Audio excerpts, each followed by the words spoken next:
puji nama Tuhan, Bapak Ibu Saudara. Saya menyapa saudara sekalian yang di rumah-rumah. Semuanya selamat hari Minggu Bapak Ibu. Saya percaya saat pagi hari ini, saat hari ini, dimanapun Bapak Ibu Saudara yang menyaksikan ibadah ini, yang beribadah di rumah-rumah, akan merasakan hadirat Tuhan. Amin. Haleluya, saya percaya setiap kita merindukan Tuhan, Tuhan hadir, dan saat Tuhan hadir, Tuhan akan memulihkan segala sesuatu. Kita yang mau bersyukur atas segala kebaikan Tuhan, mari kasih tepuk tangan yang meriah buat Tuhan Yesus. Mari sama-sama tepuk tangan Bapak Ibu Saudara. Kami rindu bersyukur untuk segala kebaikan Tuhan yang melimpah dalam hidup kami. Terima kasih Tuhan. Yuk sama-sama.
Masuk dalam hadirat Tuhan, kita akan mendengarkan Voice of Pentecost. Selamat mendengarkan Bapak Ibu, Tuhan Yesus memberkati.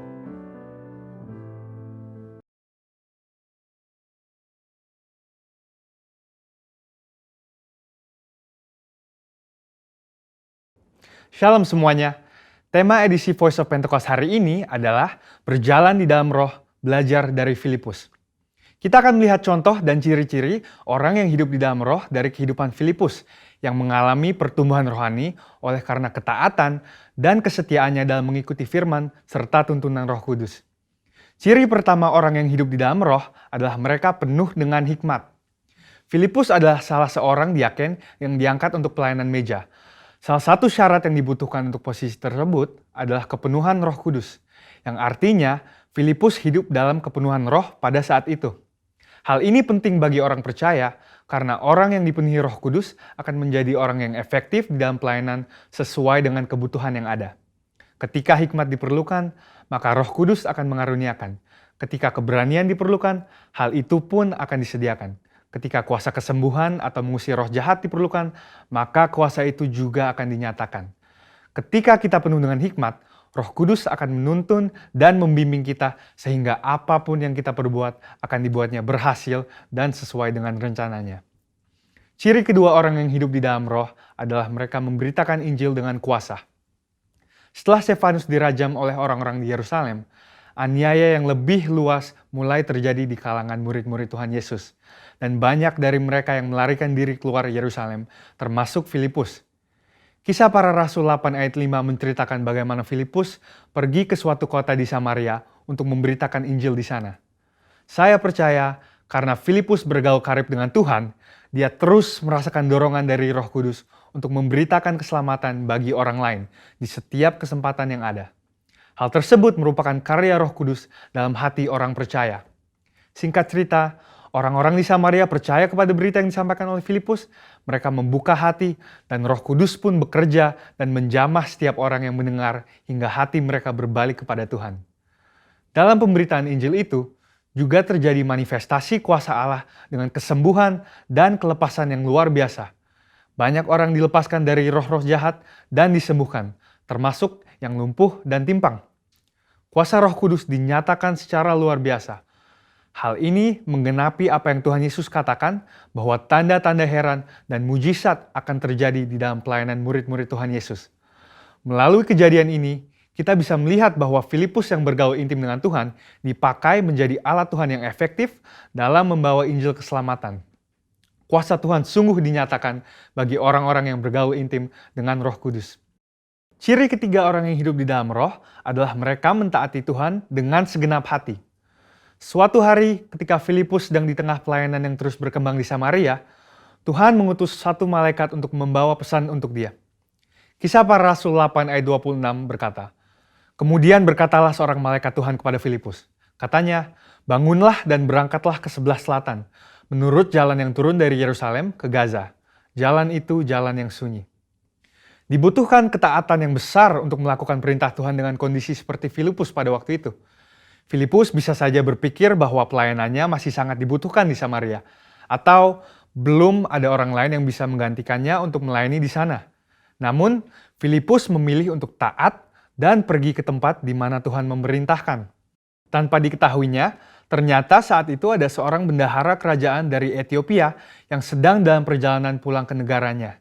Dia seorang penganut agama Yahudi yang pulang dari ibadah di Yerusalem dan saat itu sedang membaca kitab Yesaya. Filipus dituntun oleh Roh Kudus untuk mendekati kereta pembesar itu dan menanyakan apakah dia mengerti arti dari ayat yang dibacanya. Ternyata dia tidak mengerti dan meminta Filipus untuk menerangkannya. Dia menggunakan kesempatan ini untuk memberitakan Injil dan bendahara tersebut pun akhirnya percaya dan dibaptis.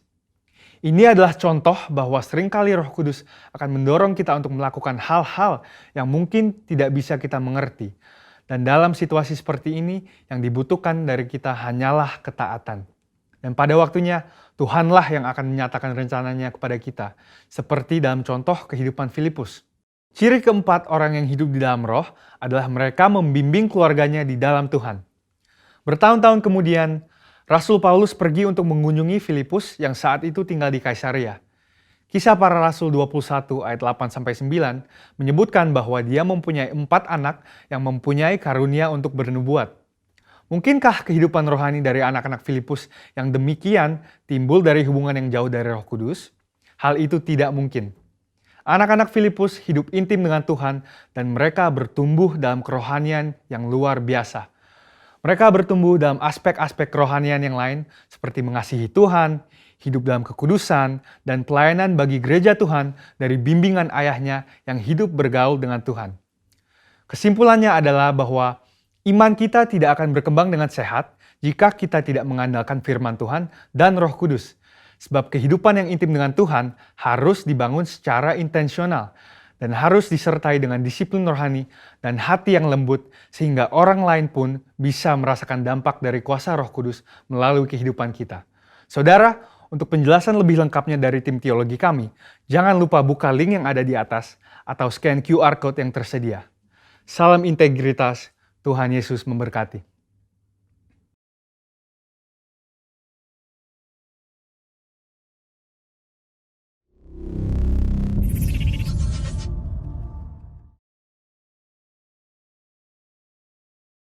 Puji nama Tuhan, Bapak Ibu Saudara, mari kita siapkan hati kita untuk masuk dalam hadirat Tuhan.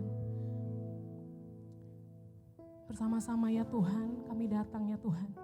Dari Sabat-Mu yang kudus, kami percaya saat hari ini Tuhan yang menarik kami datang mendekat kepadamu. Kami bersama-sama beribadah. Tuhan terima kasih untuk kesempatan demi kesempatan yang Tuhan boleh izinkan bagi setiap kami. Kalaupun hari ini kami boleh beribadah di rumah-rumah, kami percaya hadirat Tuhan akan memenuhi setiap kami. Kami rindu bersyukur, kami rindu bermazmur, kami rindu bernyanyi.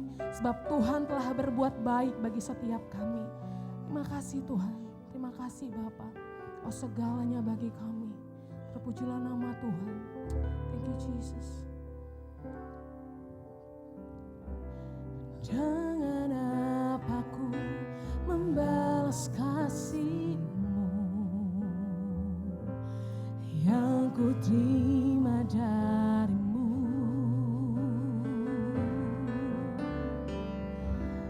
Dengan apa ku membalas cinta-Mu. Oh Yesusku, selalu bersyukur, Kau Tuhan yang setia, yang selalu menopang. Ku mau selalu bersyukur, selalu bersyukur, Kau Bapa-Ku yang setia. Tepuk tangan yang meriah buat Tuhan Yesus yang baik, saudara. Terima kasih Tuhan. Saya mau terus bersyukur untuk segala kebaikan-Mu ya Tuhan. Mari bersama-sama Bapak Ibu katakan. Dengan apa ku membalas kasih yang ku terima, oh dengan apa Tuhan membalas cinta-Mu. Oh Yesus, oh Yesusku, ku mau selalu bersyukur, selalu bersyukur, Kau Tuhan yang setia, yang selalu menopang. Ku mau selalu bersyukur, selalu bersyukur, Kau Bapa-Ku yang setia. Mari katakan, ku mau selalu bersyukur, selalu bersyukur, Kau Tuhan yang setia, yang selalu menopang. Ku mau selalu bersyukur, selalu bersyukur, Kau Bapa-Ku yang setia. Mari dengan segenap hatimu saudara, angkat pujian ini, katakan dengan apa Tuhan, dengan apa ku membalas kasih yang kami terima dari Tuhan setiap hari, yang ku terima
terus memuji-Mu ya Tuhan. Kami mau terus menyembah Tuhan seumur hidup kami. Oh ya ralabakata karalabaya shikaralabarabara, sebab Engkau baik bagi kami Tuhan. Terima kasih Tuhan Yesus. Terima kasih Bapa. Mari sama-sama saudara kita puji Tuhan saat hari ini. Terima kasih Tuhan. Thank you Jesus. Oh Yesus, Kau sungguh baik. Yesus, nama-Mu indah. Yesus, ku cinta Kau selalu, ku tinggikan, ku agungkan selamanya. Yesus, Kau sungguh baik. Yesus, nama-Mu indah. Yesus, ku cinta Kau selalu, ku tinggikan, ku agungkan selamanya. Mau memuji-Mu, ku selalu puji-Mu. Ku mau menyembah-Mu, ku selalu sembah-Mu. Kau yang layak terima semua pujian, kemuliaan hanya bagi Tuhan. Ku mau memuji-Mu, ku selalu puji-Mu. Ku mau menyembah-Mu, ku selalu sembah-Mu. Kau yang layak terima semua pujian, kemuliaan hanya bagi Tuhan. Mari lebih lagi saudara, angkat suaramu bagi Tuhan, katakan, ku mau memuji-Mu, amin. Ku selalu puji-Mu, ku mau menyembah-Mu, ku selalu sembah. Oh yang layak Tuhan, semua pujian, kemuliaan hanya bagi Tuhan. Ku mau memuji-Mu, ku selalu puji-Mu, ku mau menyembah-Mu, amin. Ku selalu sembah. Kau yang layak terima semua pujian, kemuliaan hanya bagi Tuhan. Kau yang layak, Kau yang layak terima semua pujian, kemuliaan hanya bagi Tuhan. Lebih lagi katakan, Kau yang layak terima semua pujian, kemuliaan hanya bagi Tuhan. Kasih tepuk tangan yang meriah buat Tuhan Yesus. Sorak-sorak yang terbaik buat Tuhan Yesus. Sorakan haleluya, haleluya.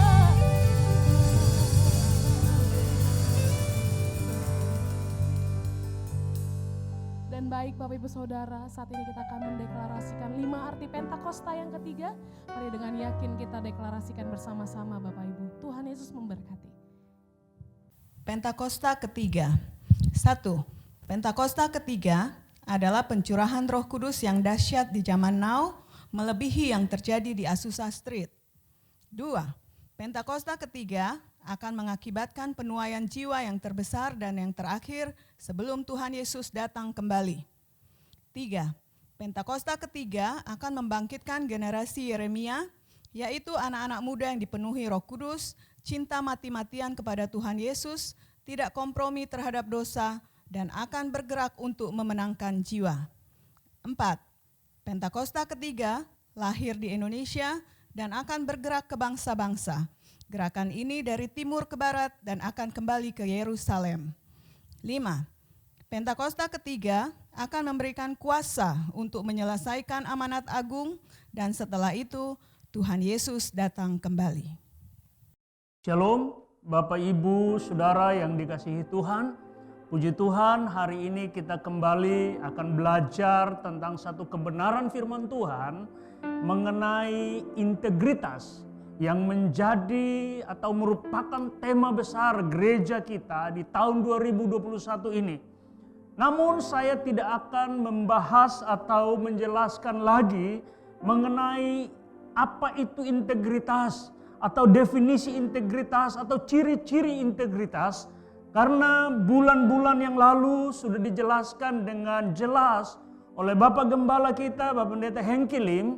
Karena itu hari ini saya akan membawa kita dalam topik atau kebenaran, yaitu menjaga integritas sebagai anak Tuhan.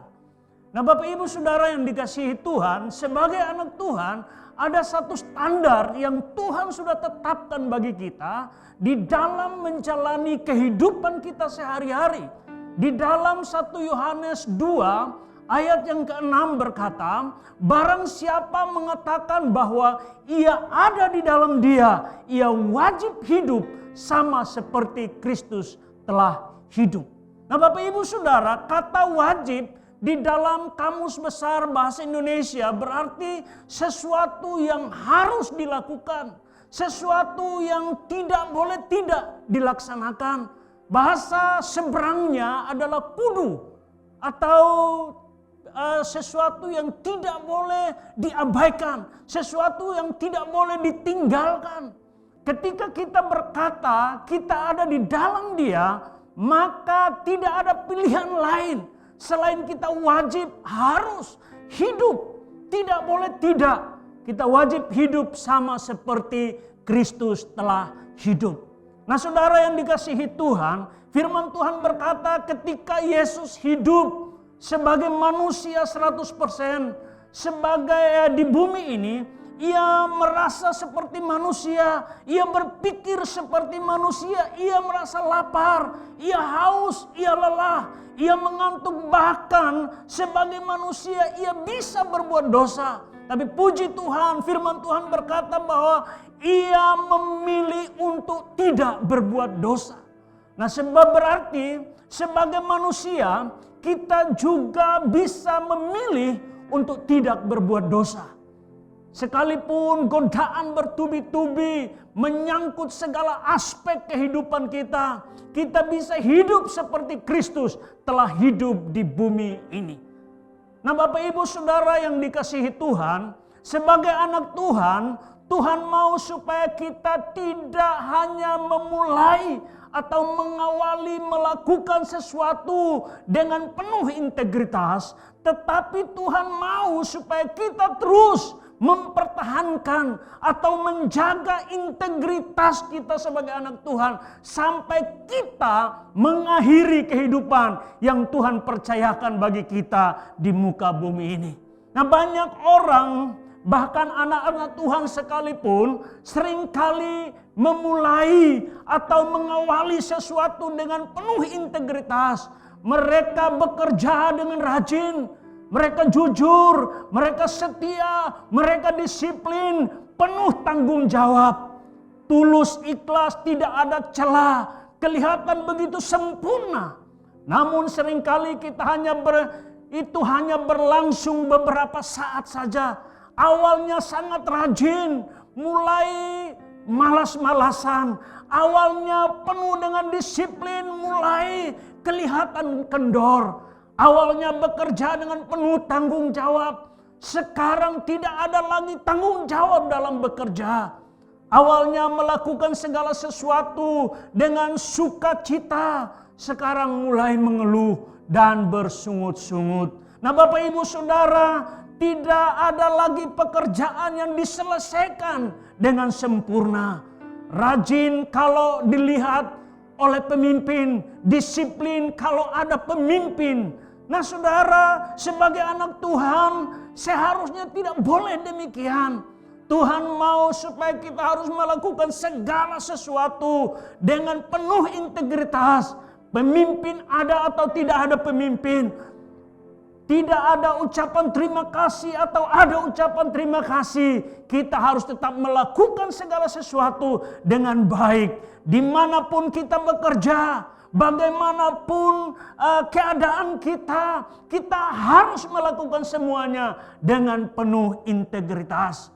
Nah saudara yang dikasihi Tuhan, Kolose pasal yang ketiga ayat yang ke-23 berkata, apapun juga yang kamu perbuat, perbuatlah dengan segenap hatimu seperti untuk Tuhan dan bukan untuk manusia. Nah Bapak Ibu Saudara yang dikasihi Tuhan, Tuhan mau supaya sebagai anak Tuhan, apapun yang kita kerjakan, apapun yang kita lakukan, apapun yang kita buat, kita harus lakukan dengan penuh integritas. Karena bukan kita melakukan untuk manusia, tapi kita melakukannya untuk Tuhan.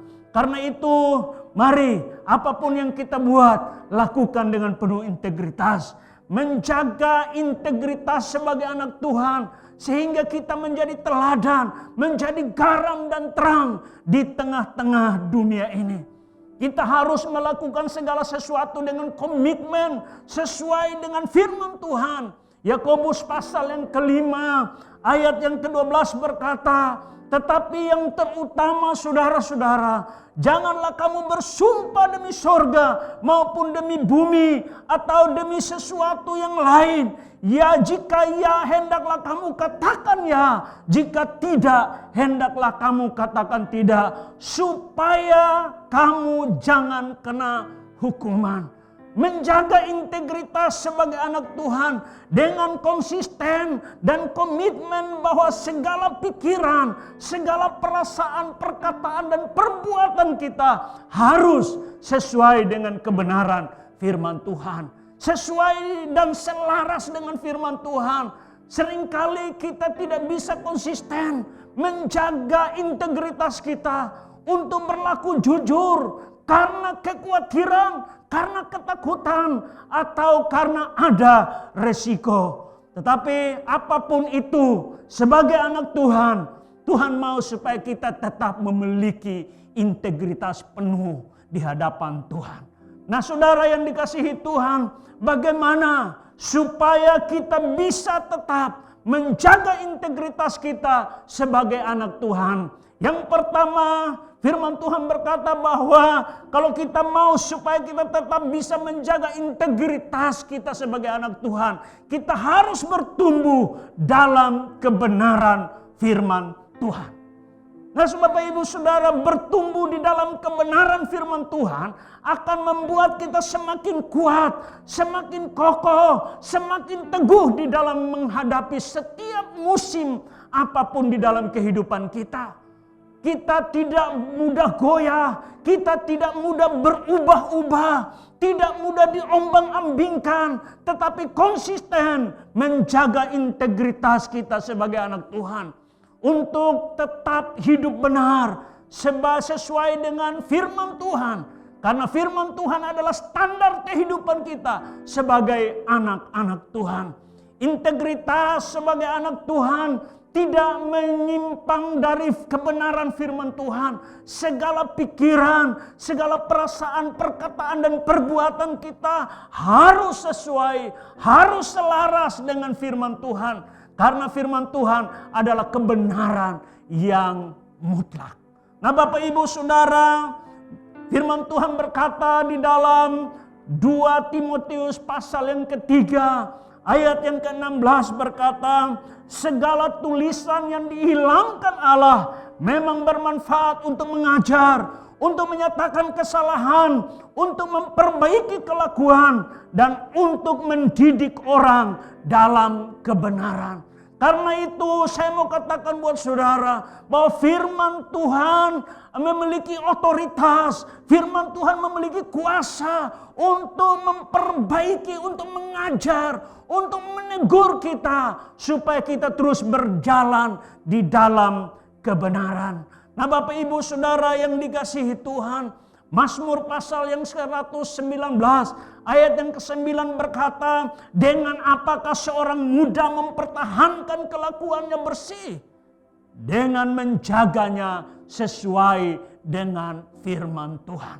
Bagaimana kita bisa menjaga hidup kita berkenan kepada Tuhan? Bagaimana kita bisa menjaga kelakuan kita bersih, berkenan, bahkan berintegritas di hadapan Tuhan? Firman Tuhan berkata bahwa kita harus menjaganya sesuai dengan firman Tuhan. Nah saudara, ketika Tuhan Yesus dihadapkan dengan pencobaan selama 40 hari 40 malam setelah ia berpuasa, firman Tuhan berkata bahwa di dalam Matius pasal yang keempat, ayat yang pertama sampai dengan ayat yang ke-11. Saudara bisa lihat di situ ketika Tuhan Yesus lapar. Ayat yang ketiga firman Tuhan berkata bahwa iblis berkata, jika engkau anak Allah, perintahkanlah supaya batu-batu ini menjadi roti. Tapi ayat yang keempat firman Tuhan berkata, Yesus menjawab, ada tertulis manusia hidup bukan hanya dari roti saja, tetapi dari setiap firman yang keluar dari mulut Allah. Manusia hidup bukan hanya dari roti, tapi dari setiap kebenaran firman Tuhan. Karena kebenaran itu yang menghidupkan kita. Karena itu kita harus terus bertumbuh di dalam firman Tuhan. Ayat yang ke-6 berkata, iblis berkata bahwa jika engkau anak Allah, jatuhkanlah dirimu ke bawah. Sebab ada tertulis mengenai engkau, ia akan memerintahkan malaikat-malaikatnya dan mereka akan menatang engkau di atas tangannya supaya kakimu tidak terantuk pada batu. Nah saudara, ayat yang ke-7, Yesus tetap berpegang kepada firman Tuhan. Dia katakan, Yesus berkata kepadanya, ada pula tertulis, janganlah engkau mencobai Tuhan Allahmu. Saudara, apapun keadaan kita, apapun situasi kita, Tuhan mau supaya kita tetap berpegang teguh kepada firman Tuhan. Karena firman Tuhan itulah yang menghidupkan kita. Bahkan firman Tuhan berkata ayat yang ke-9, iblis berkata, jika engkau sujud menyembah aku.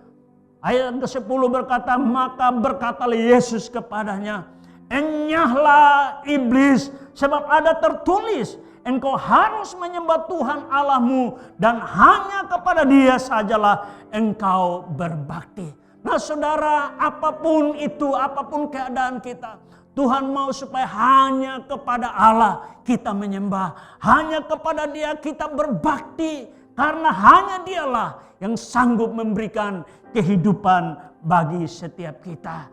Nah, bertumbuh di dalam kebenaran firman Tuhan akan membuat kita memiliki iman yang kuat, memiliki fondasi iman yang teguh, sehingga ketika kita dihadapkan dengan musim apapun dalam hidup kita, keadaan apapun dalam hidup kita, kita tetap berdiri kuat, kita tetap berdiri teguh, karena firman Tuhan adalah kekuatan Allah yang memberikan kekuatan ketika kita ada di dalam pergumulan.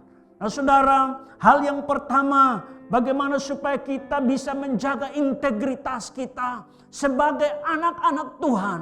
Kita harus terus bertumbuh di dalam kebenaran firman Tuhan. Hal yang kedua, bagaimana supaya kita bisa menjaga integritas kita sebagai anak-anak Tuhan. Bukan hanya sesaat tetapi terus menerus. Firman Tuhan berkata bahwa kalau kita mau menjaga integritas hidup kita sebagai anak-anak Tuhan, maka kita harus merubah atau mengubah pola pikir kita supaya selaras dengan pikiran Kristus. Saudara yang dikasihi Tuhan, ketika kita dilahirkan baru, Yehezkiel pasal 11 ayat 19 berkata, Tuhan memberikan kepada kita hati yang baru, hati yang lain, dan roh yang baru. Tetapi kita masih punya pikiran yang lama. Kita masih punya pola pikir yang lama. Kita masih punya paradigma yang lama. Karena itu kita harus mengalami pembaharuan pikiran. Kita harus mengalami pembaharuan akal budi kita. Supaya firman Tuhan katakan, supaya kita tahu membedakan mana yang baik, mana yang berkenan kepada Allah, dan mana yang sempurna.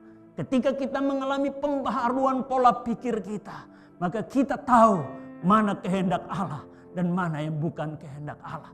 Saudara, bagaimana supaya kita bisa mengalami pembaharuan pola pikir? Saudara, Amsal pasal yang keempat, ayat yang ke-23 berkata, jagalah hatimu dengan segala kewaspadaan, sebab dari situlah terpancar kehidupan.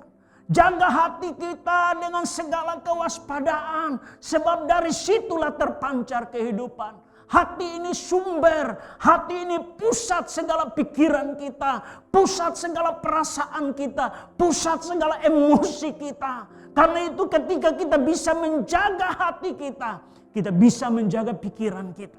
Kita bisa menjaga hati kita bisa menjaga perasaan kita bisa menjaga emosi kita. Supaya semuanya selaras dengan kehendak Tuhan. Saudara, pikiran kita harus dipenuhi dengan pikiran Kristus. Di dalam Filipi pasal yang kedua, ayat yang kelima berkata, hendaklah kamu dalam hidupmu bersama menaruh pikiran dan perasaan yang terdapat juga di dalam Kristus Yesus. Ketika kita, pikiran dan hati kita ada di dalam Kristus, atau pikiran Kristus ada di dalam pikiran kita, maka kita bisa memandang dengan cara pandang Allah. Ketika pikiran Kristus dan perasaan Kristus ada di dalam pikiran dan hati kita, kita mulai berpikir, kita mulai merasa seperti Kristus merasakan.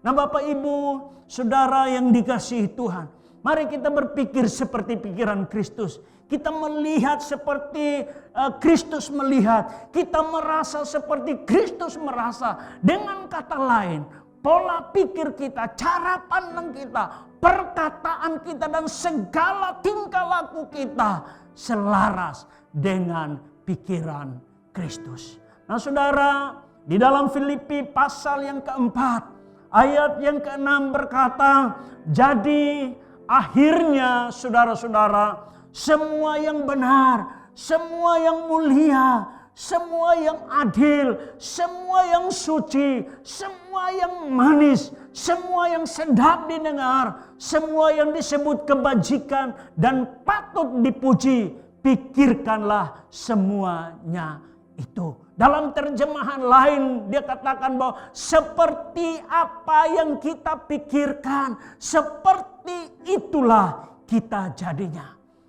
Dengan kata lain, anak-anak Allah ada anak manusia, manusia adalah manusia apa yang dia pikirkan.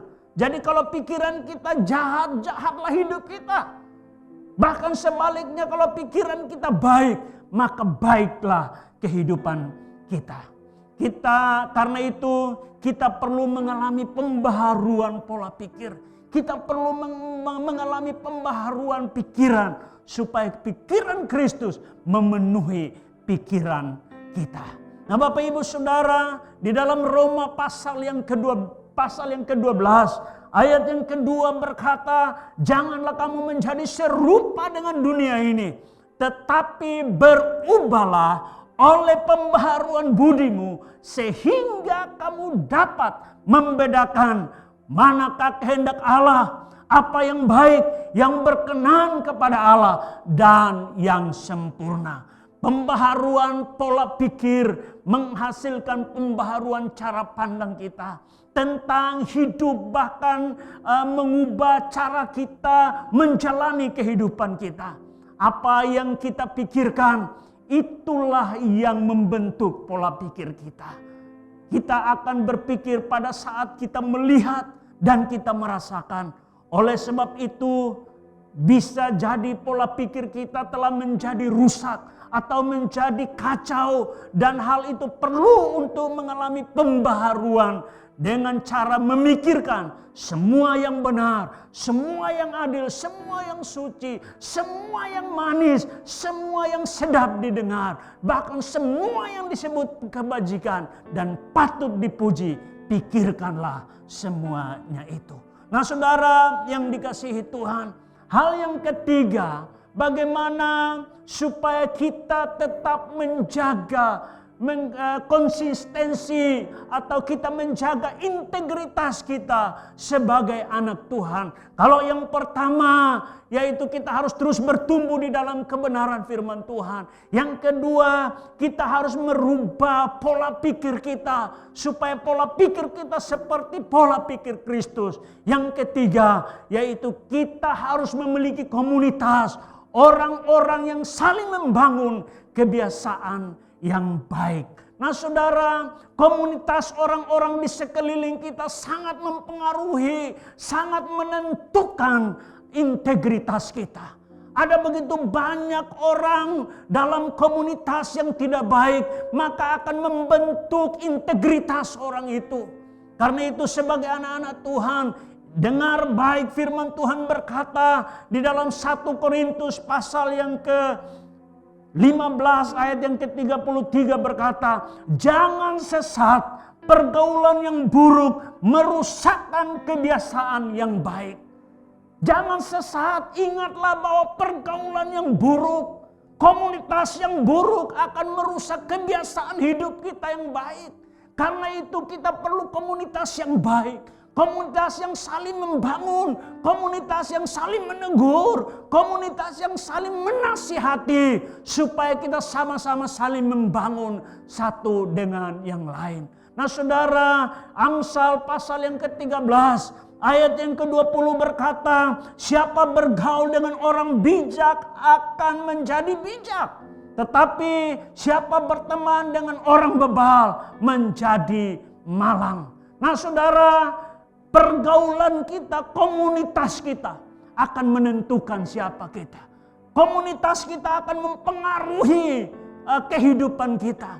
Karena itu mari kita harus bisa memilah siapa komunitas yang dapat membangun iman kita. Nah, saudara, ada salah satu contoh yaitu Daniel. Daniel ketika dia mendengar perintah bahwa orang-orang bijaksana pada waktu itu akan dibunuh, dan termasuk Daniel dan teman-temannya. Kalau mereka tidak bisa memberitahukan apa mimpi daripada Nebukadnezar, bahkan menafsirkan artinya. Nah, saudara, ketika Daniel mendengar berita ini, saudara, apa yang Daniel lakukan? Daniel memiliki teman-teman yang menopang dia. Daniel memiliki sahabat-sahabat yang bisa membangun dia untuk mereka bertumbuh bersama-sama. Karena itu firman Tuhan berkata di dalam Daniel pasal yang kedua ayat yang ke-16 dan 17. Kalau saudara baca di situ bagaimana Daniel punya teman-teman atau komunitas yang membangun. Sehingga ketika dia dihadapkan dengan masalah, dia datang menceritakan masalahnya kepada Hanaya.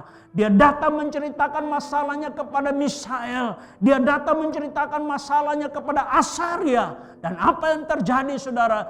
Komunitas anak-anak muda ini, mereka memohon belas kasihan daripada Tuhan. Sehingga apa yang terjadi? Tuhan memberi hikmat buat mereka. Nah, saudara, ketika saudara ada masalah, milikilah komunitas yang baik. Milikilah komunitas yang membangun. Mungkin saudara sebagai jemaat Tuhan, saudara merasa saya nggak ada komunitas yang bisa membangun saya. Saya nggak ada komunitas yang bisa menopang, menasihati saya. Saudara, di gereja kita ada KUL. Kita ada KUL, mari bergabung bersama-sama di dalam KUL. Supaya kita saling bertumbuh bersama-sama. Saling menasihati, saling membangun. Sehingga saudara tidak merasa sendiri. Saudara punya komunitas yang bisa membangun iman saudara. Sehingga ketika saudara hadapi masalah, saudara tidak merasa sendiri. Tapi ada komunitas-komunitas, Ada kul-kul yang siap berdoa bersama-sama saudara, yang siap menasihati saudara, yang siap menopang saudara untuk kita maju bersama-sama di dalam Tuhan. Nah, Bapak Ibu Saudara yang dikasihi Tuhan, mari sebagai anak-anak Tuhan, Tuhan mau supaya integritas kita bukan hanya sebulan 2 bulan bertahan. Tapi Tuhan mau supaya kita terus menjaga integritas kita. Kita terus hidup berintegritas sampai Tuhan memanggil kembali kita. Sehingga ketika kita dipanggil kembali oleh Tuhan, orang akan mengenal kita sebagai orang yang berintegritas. Orang yang hidup berkenan kepada Tuhan. Orang yang jujur, orang yang penuh tanggung jawab. Dan nama Tuhan dipermuliakan melalui kehidupan kita. Nah, puji Tuhan Bapak Ibu Saudara, demikian kebenaran firman Tuhan pagi hari ini. Biarlah kebenaran ini akan terus menolong kita. Kebenaran ini akan terus memampukan kita untuk kita tetap kuat di dalam Tuhan. Kita tetap hidup berintegritas, menjaga integritas kita. Dan kita akan menjadi berkat di tengah-tengah dunia ini. Puji Tuhan, Tuhan memberkati. Mari kita berdoa. Bapa di dalam sorga, terima kasih. Kami bersyukur Tuhan buat pagi hari ini. Buat kebenaran firman Tuhan yang hamba-Mu sudah sampaikan pagi ini. Hamba-Mu berdoa Tuhan. Biarlah kebenaran firman Tuhan ini Tuhan tidak hanya kami dengar. Tapi biarlah ini boleh merema buat setiap kami. Dan biarlah kebenaran firman Tuhan ini boleh menjadi bagian dalam hidup kami. Kami boleh menjadi pelaku kebenaran firman-Mu. Sehingga kami tetap menjaga integritas kami sebagai anak-anak Tuhan. Supaya kami boleh menjadi teladan di tengah-tengah dunia ini. Terima kasih Bapa di dalam sorga. Hamba-Mu berdoa buat umat-Mu pagi hari ini Tuhan. Dimanapun mereka sedang mendengarkan kebenaran firman Tuhan ini. Tuhan, Engkau jamah setiap mereka. Engkau lawat setiap mereka Tuhan. Biarlah di tahun integritas ini orang boleh melihat kami sebagai orang-orang yang berintegritas di tengah-tengah dunia ini. Supaya nama Tuhan boleh dipermuliakan. Terima kasih Bapa di dalam sorga. Hamba-Mu berdoa buat setiap jemaat Tuhan yang sedang ada di dalam pergumulan apapun, yang sedang ada di dalam masalah apapun, yang sakit Tuhan Engkau sembuhkan mereka, yang lemah Engkau kuatkan mereka. Dan biarlah pagi hari ini Tuhan, mujizat boleh mereka alami dalam hidup mereka. Terima kasih Bapa di dalam sorga. Hamba-Mu bersyukur buat kebenaran firman-Mu. Dan biarlah Tuhan, Roh-Mu terus bekerja. Dan firman-Mu boleh bertumbuh, berakar dan berbuah buat jemaat Tuhan. Terima kasih Bapa di dalam sorga. Di dalam nama Tuhan Yesus, hamba-Mu mengucap syukur. Haleluya. Amin. Puji nama Tuhan, Bapak Saudara, dan saat ini kita akan mengakhiri ibadah kita. Saya percaya setiap kita merasakan hadirat Tuhan. Dan setiap kita telah menerima mukjizat Tuhan, amin. Kalau yang percaya, mari kasih tepuk tangan yang meriah buat Tuhan Yesus.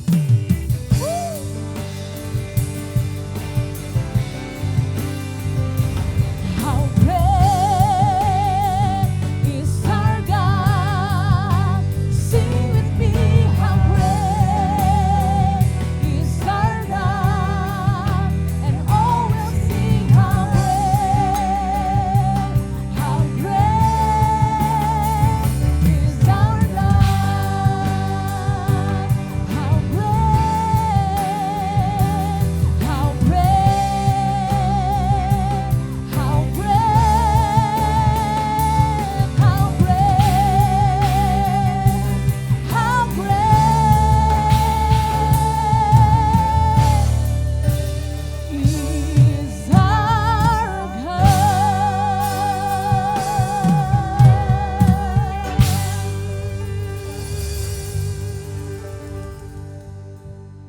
Baik Bapak Ibu Saudara yang dikasihi Tuhan, mari kita arahkan hati kita kepada Tuhan. Dan kita menerima berkat yang daripada Tuhan. Anugerah Tuhan kita Yesus Kristus, pertolongan Allah Bapa dan persekutuan dengan Roh-Nya yang kudus, biarlah tinggal menyertai saudara mulai pagi hari ini, esok sampai Maranatha. Tuhan datang pada kali yang kedua menjemput saya dan saudara. Di dalam nama Tuhan Yesus. Haleluya. Amin. Puji Tuhan, Tuhan memberkati.